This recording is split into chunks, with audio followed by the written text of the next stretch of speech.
Hello friends, आओ सीखे देवभाषा संस्कृत मेरे ब्लॉग में सभी का स्वागत है। और आज हम शब्दार्थ पढ़ने जा रहे हैं। पहले हमने शब्दार्थ पढ़े थे, आगे और शब्द के अर्थ जो है हम पढ़ेंगे। तो आगे देखते हैं। यहाँ पे आप देख रहे होंगे, यहाँ पे ये भानु शब्द है। तो भानु का जो है अर्थ होता है सूर्य। भानु का अर्थ सूर्य होता है, लेकिन हम आमतौर पर देखते हैं कि कई बार यहाँ पे लड़कियों का नाम भी भानु रख दिया जाता है।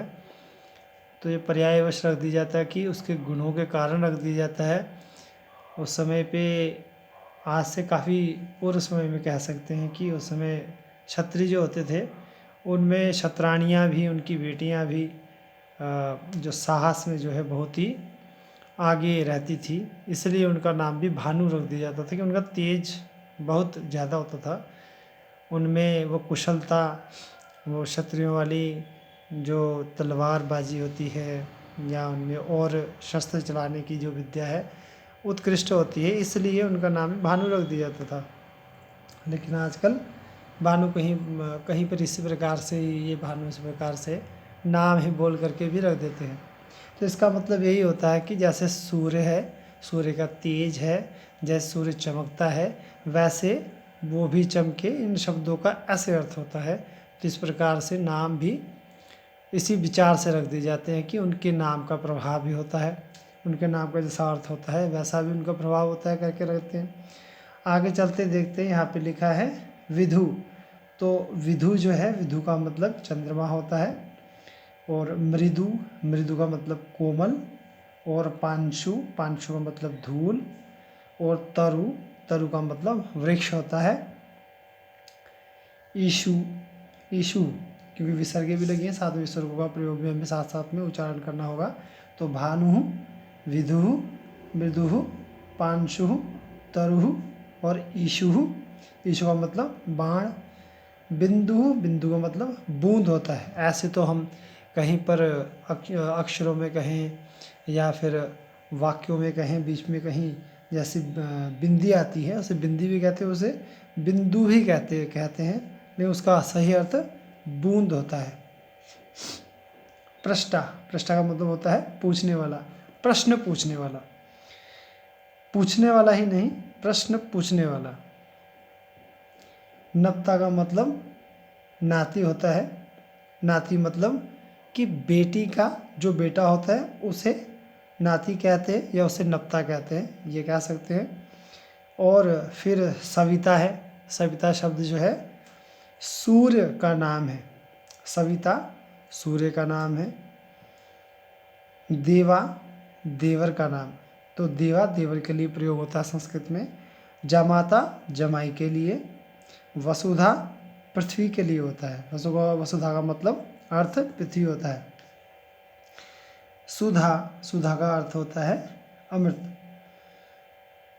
अजा, अजा का मतलब होता है बकरी।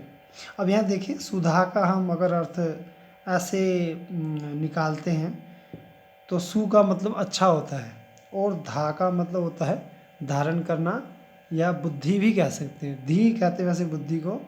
धा का मतलब धारण होता है, जो अच्छी चीज़ को धारण करे, जो बढ़िया चीज़ को धारण करे उसे अमृत कहते हैं। तो जो बढ़िया या अच्छी चीज़ को धारण करने वाला तो सिर्फ अमृत है। बाकी जितनी भी संसार में वस्तुएं हैं वो सभी नश्वर है, वो कहीं ना कहीं अंत को ले जाती हैं। अगर उसमें अंत को नहीं भी जाता हो तो उसमें एक प्राकृतिक रूप से, एक कहें कि उस ईश्वर ने ऐसा बनाया है कि अपने आप ही स्वयं ही वो नाश को प्राप्त हो जाता है, अपने आप ही समाप्त हो जाता है। हम कई बार देखते हैं कि कोई खाने वाली वस्तु है, खाना हो, अनाज हो या कोई और वस्तु हो, अगर उसे थोड़ी देर और रख दिया जाए, हम उसे बहुत कुछ तरीके से भी रखें तो भी वो ख़राब हो जाता है। लेकिन एक अमृत ऐसा होता है जो पूरे सालों साल रखें या पूरी उम्र रखें तो भी ख़राब नहीं होता है। तो अमृत जो है, ज्ञान को भी अमृत कहा गया है, इसलिए वो ज्ञान चाहे वो वर्षों वर्ष निकले, अभी तक देख सकते हैं कि तब के लिखे हुए ग्रंथ जो अब तक चल रहे हैं, क्योंकि वो अमृत है, अमृत समान है। तो हम उसे भी अमृत कह सकते हैं, उसे अमृत ही कह सकते हैं, बाकी सारी नश्वर है वस्तुएं। तो अजा का मतलब होता है बकरी, समिति का मतलब होता है सभा। तो कौमुदी, कौमुदी का मतलब होता है चंद्र की चांदनी, रोशनी। कौमुदी का अर्थ होता है जो चंद्रमा की रात की रोशनी होती है, जो कि ज़्यादातर हमें पूर्णमासी के या चौदशी या प्रथमा द्वितीया इस प्रकार से जो तिथियाँ हैं, जो कि जिसमें चंद्रमा कहें कि एक बड़े आकार में होता है, इसकी रोशनी निकलती है, तो उसे कौमुदी कहते हैं। आगे चलते हैं, यहाँ पे लिखा है रेणु। तो रेणु का अर्थ होता है धूल। चंचुह, चंचु का मतलब होता है चोंच। उड़ूह का मतलब होता है तारा। रज्जु का मतलब होता है रस्सी। हनु, हनु का मतलब होता है ठोड़ी। हनु जो शब्द है इसके बारे में एक कथा भी कह सकते हैं कि हनुमान जी का नाम हनुमान कैसे पड़ा, कि हनुमान जी की ठोड़ी में जो है इंद्र ने वज्र से प्रहार किया था, इसलिए उनके ठोड़ी में जो है एक निशान बन गया, तो इससे भी उनका नाम जो है हनुमान पड़ा। तो हनु का मतलब हुआ ठोड़ी। चमू, चमू का मतलब होता है सेना। तनु, तनु का मतलब हुआ शरीर। कई बार तनु जो है किसी का नाम भी सुनने में आता है। तो तनु का अर्थ जो होता है, तनु का अर्थ शरीर है। श्वश्रु, श्वश्रु का मतलब सांस होता है। जम्बू, जम्बू का मतलब जामुन फल जो होता है उसे कहते हैं। ग्लौ, ग्लौ जो है चंद्रमा को कहते हैं। अब ये देखिए, ग्लौ जो है चंद्रमा को कहते हैं, लेकिन अंग्रेजी जो अक्षर है वहाँ भी ग्लो, ग्लो शब्द आता है। तो ग्लो का अर्थ उन्होंने चमकने से ही दिया हुआ है, और ग्लो जो है वो चंद्रमा का अर्थ संस्कृत में दिया हुआ है। ये ध्यान देखने योग्य चीज़ें हैं। यहाँ पे ग्लो का अर्थ इसलिए चंद्रमा है क्योंकि इसका अर्थ चमकना भी होता है, कि रात को जो चमकता है। दिन को तो सूरज चमकता ही है, लेकिन रात को चमकने वाला, रात को रोशनी करने वाला जो है वो चंद्रमा है, ग्लो है। तो अकेला एक अंधेरे जगह में चमकने वाला चंद्रमा ही है, इसलिए उसे ग्लो कहा है। तो इसलिए भी शायद हो सकता है कि उन लोगों ने ग्लो जो है शब्द प्रयोग किया हो। तो आगे चलते हैं, जलजम।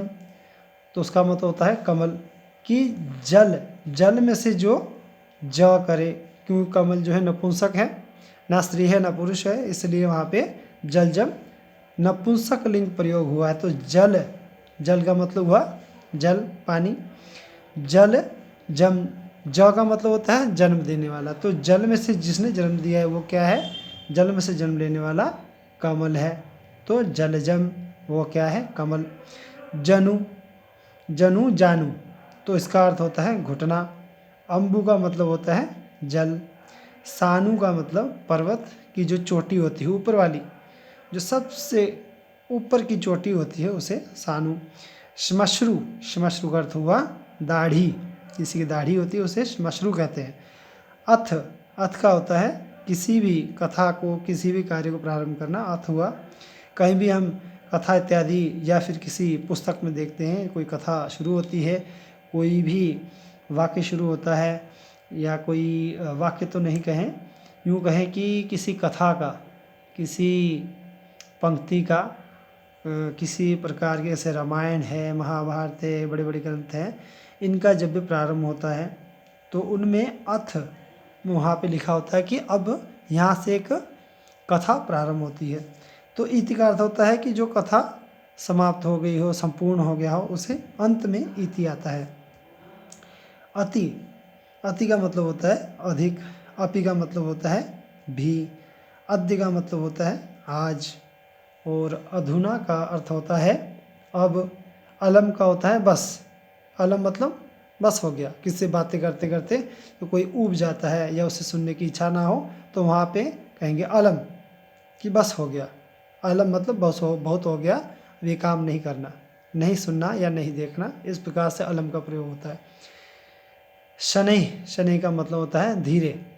तो शनै का मतलब जो शनि है वो भी धीरे धीरे चलता है, इसलिए उसे भी शनि कहते हैं। शनै शनैश्चरति इति शनैश्चरः, है ना। तो शनै का मतलब धीरे हुआ। श्वः ये हुआ आने वाला कल।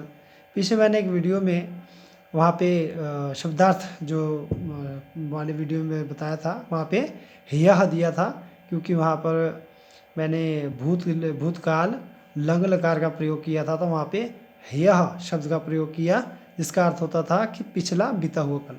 अब श्व का मतलब होता है आने वाला कल, जो कि भविष्य काल को बताता है। तो यहाँ पे श्व का मतलब हुआ आने वाला कल। यहाँ पे आगे दिया ना यह का मतलब बीता हुआ कल। सह हुआ साथ में। साकम, इसका भी अर्थ साथ में हुआ। हा का मतलब होता है दुख, दुख प्रकट करना। कर्तुम, करने के लिए, और कृत्वा, करके, अनेकशः, अनेक बार। अब यहाँ पे अनेकशः है तो ये अनेक बार हुआ। यहाँ पे अगर एक शः लिखा होगा तो एक बार हुआ। फिर आ गया यावत। यावत का मतलब जब तक, तावत का मतलब तब तक। त्रिधा का 3 प्रकार से या 3 बार। कुत्र का मतलब कहाँ, अत्र का मतलब यहाँ, सर्वत्र का मतलब सभी जगह। बिना का मतलब विना, विना है यहाँ पे बिना लिख दिया है, पर यहाँ पे विना है, वह है। तो विना मतलब बगैर, बिना किसी वस्तु के या उसके रहित कह सकते हैं। प्रायः मतलब अक्सर। तो इस प्रकार से ये मैंने शब्दार्थ बताए हैं। आशा करता हूँ सबको अच्छा लगा होगा। मेरे ब्लॉग के साथ जुड़ने के लिए सभी का धन्यवाद।